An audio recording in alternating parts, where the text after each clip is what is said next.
So I've got 15 minutes to change the world, which is 7 minutes less than 1010 Wins News. So the great philosopher Karl Popper said that the possibilities that lie in the future are infinite. And he went on to say that because all of us have a responsibility to construct that future, we have a responsibility not to prophesy evil, but to work for a better world. Now, we clearly live in a world, and this morning, and any agglomeration of people who are learned and aware read the headlines, and any agglomeration of people who are less learned but equally aware and are living in the soup of dystopian news are aware that we are in a culture that is characterized more by Armageddon / doom and gloom than it is characterized by hope and faith in the endless possibility of the future. And this is a profound cultural moment, particularly in the West, that is in stark contrast to other cultural moments where the obverse would have been true. Ed Felsenthal was here from Time, and if you had read the covers of Time magazine 20 years ago, just about now, you would have been greeted with a panoply of presentations about the endless possibilities that the future held, and that the magical convergence of technology and the stock markets and the end of the Cold War, the end of history, the triumph of liberal democracy, and the opening arc of freedom around the world was going to lead to a transformative 21st century, much the way cultures in the 1950s felt the same thing about the end of the 20th century, and whether that was going to be atomic-powered cars and people living on the moon, there was a perception that the future held an opening arc of human potential that would likely be realized. These were moments where the notions of progress were incredibly potent and were deeply ingrained. Again, you can go back throughout the past several hundred years and find that there's an oscillation of these views, and that at each time, that notion of progress and that notion of the endless possibility of the future was potent and powerful, as it was at the turn of the 20th century. If you read what people were expecting at the dawn of the 20th century in 1900, it was of an incredibly progressive 100 years. We are not in that moment now. We are in a moment of deep pessimism about the future. You can read polls about this. Pew does surveys every year about public attitudes, about whether or not the world will be better for your children or not. In the Western world and in developed economies, between 60 and 70% of people believe that the future will be worse, and many believe that it will be significantly worse. So the question is, and the way this talk was titled was that we should all be more optimistic, is what does it mean to be optimistic in a time of deep pessimism? Optimism has hugely negative connotations today. It is seen as naive, it is seen as hopeful, it is lambasted just as Voltaire lambasted the Panglossian view that we live in the best of all possible worlds, which itself came from Leibniz, which was a whole strain of society that we have created the best of all possible worlds, and that will continue. And if that is the perception, right, then the evidence around us speaks profoundly to the contrary. It doesn't take much to see the ways in which the world around us has and is beset by manifold problems. So if optimism means we're supposed to ignore the evidence that those problems exist, then optimism is in fact naive and in fact foolish. But there's another way to look at optimism, and there's a theoretical physicist named David Deutsch, who's a British physicist, who described optimism not as that Panglossian, we live in the best of all possible worlds, but as the humility of that initial statement by Popper, which is that the world ahead of us is inherently unknown. Its possibilities are infinite. Therefore, the belief of certain doom, the pessimism that says we are all headed for bad things, and we know that we are because we can find evidence in the present that suggests that that's where we will go in the future, that in and of itself is a statement of human arrogance. The arrogance of certainty that future outcomes that we are in the process of creating are inherently known and inherently certain, and that we are in a groove that we can't get out of. The challenge in a moment like today of even saying that is someone can say, look, take something like climate change, or let's just only take climate change. To say that the future is uncertain and that future outcomes have yet to be constructed, and that suggesting otherwise is arrogance would be like saying to somebody who has just shot a gun, if it were in slow motion, that it is uncertain that that bullet is going to hit you, and therefore we shouldn't say that we're about to die. That's certainly true in and of itself. Climate change, though, is not like someone aiming a gun and shooting a bullet at you. It is rather, at least at two levels, a challenge for how we deal with the uncertainty of the future.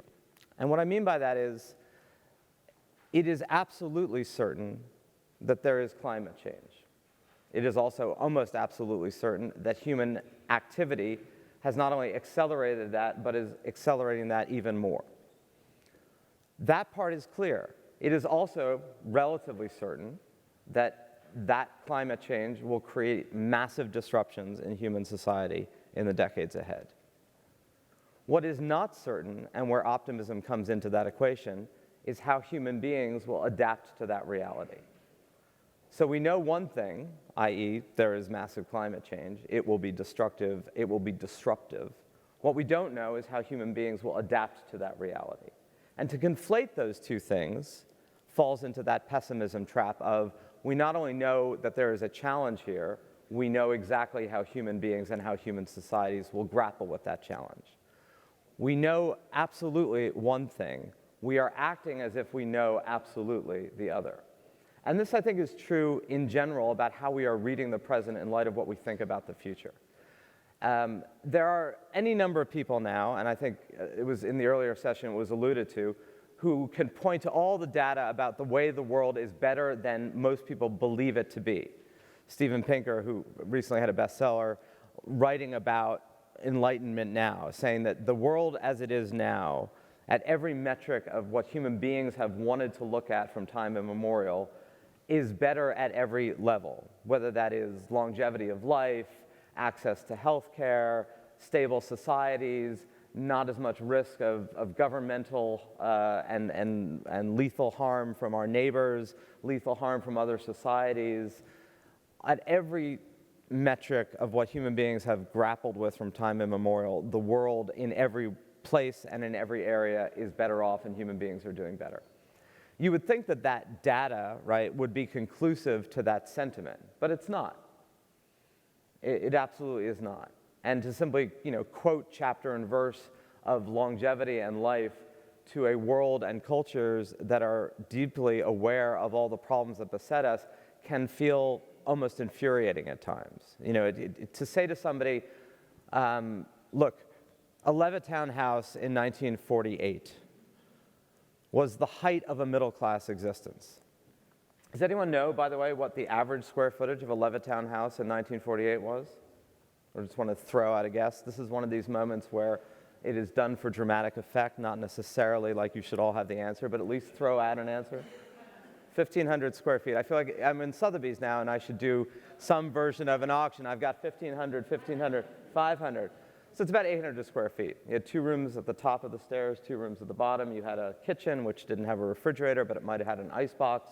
If you were lucky, you had a car outside, but that car would not have had anti-lock brakes. It would not have had air conditioning. It would not have had seatbelts, but it would have had an ashtray. So it could kill you, and it could kill you.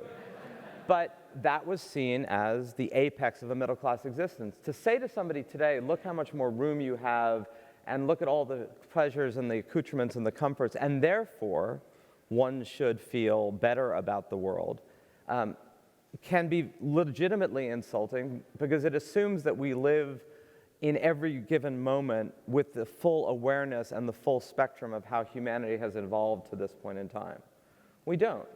We reset our level of expectations in the present, and then we look to the future, and we tend to hope and want and desire that that future be better, not worse. And we are living in a time where there is a widespread perception of that future being worse. And some of that is culturally a Schrodinger's cat. Schrodinger famously said, If you look at a cat from one direction, it looks like a cat, and you turn it up and it looks like a rabbit, and which is it? Is it a cat or a rabbit? Another way of saying, is the future and the present a cup half full or a cup half empty? And if anybody looks around the world today, those sorts of dichotomies become almost impossible to reconcile. Are the massive protests that beset a lot of the developed world and the developing world in the present moment, whether it's people rioting in Chile because of an unfair perception of costs being passed on to them for subways, or the constitutional crisis in Peru right now, where the parliament has said the president is breaking the law and needs to be removed, and the president has dissolved parliament, or the crises in Brazil of massive corruption in government. Is that a sign of the decay of democracy, or is it a sign of the functionality of democracy? These are questions that are only answered depending on your perspective about where things stand and where they're going. There's not an absolute answer to those questions, but we are, many of us, answering them in the absolute, with the certainty of these dots on a global spectrum and a national one represent incontrovertible evidence of how everything that was good is decaying and will get worse. When I talk about the need for us to think more optimistically, it is not from the belief that I or any of us know with any certainty which of those two realities are going to emerge in the future.